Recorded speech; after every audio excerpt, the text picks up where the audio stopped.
La mesure avait été considérée comme une avancée majeure pour les petites et moyennes entreprises gabonaises. Selon le directeur général de l'entretien des routes, près de 83 PME locales ont bénéficié des marchés publics dans le domaine de l'entretien routier depuis l'application de la réforme sur la base d'un programme annuel d'entretien routier.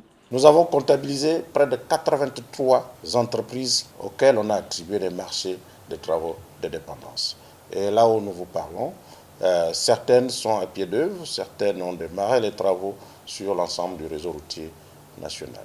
Cette attribution des marchés, selon le directeur général, s'est faite sur la base d'appels d'offres simplifiés et d'une priorisation des entreprises répondant aux critères de localisation et de compétences techniques. Il a été procédé d'abord à la présélection des dossiers, ensuite à la sélection des dossiers des PME qui remplissaient les critères et à qui on a finalement attribué les marchés. Cependant, certaines difficultés subsistent. La difficulté rencontrée, on a plus intéressé les PME gabonaises aux travaux de dépendance. Les travaux de réhabilitation coûtent un peu plus cher.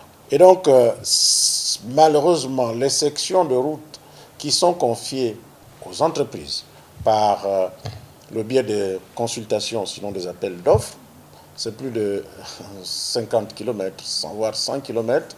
Et vous comprenez que si nous devrions réhabiliter une route de près de 100 km, le coût, en fonction des petits coûts moyens que je venais de définir, on est au-delà de 150 millions. Un an plus tard, malgré certains défis liés à la structuration et au financement des entreprises locales, cette réforme s'impose progressivement comme un levier pour stimuler l'économie nationale et offrir des perspectives aux Gabonais. Si plusieurs ajustements restent nécessaires pour maximiser l'impact, son potentiel en matière de création d'emplois et de soutien à l'entrepreneuriat local est indéniable.